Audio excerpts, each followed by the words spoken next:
Welcome to the Phone Transformer channel. In today's video, we'll show you how to find out who texted me, step by step. If you find this video helpful, please subscribe to our channel for more tech tips and tutorials. Let's get started.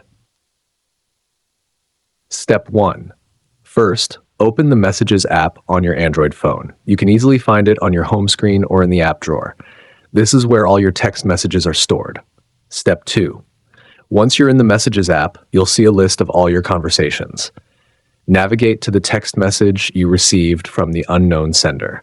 Just tap on the message thread to open it. Step 3. At the top of the message thread, you'll see the sender's name or phone number displayed. If the sender is saved in your contacts, their name will appear.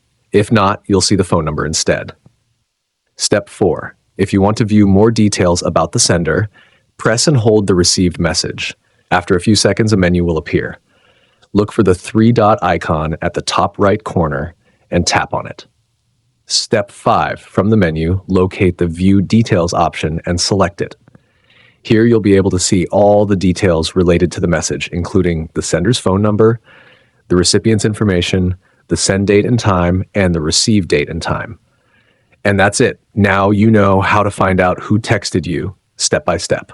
Thanks for watching, and see you in the next video.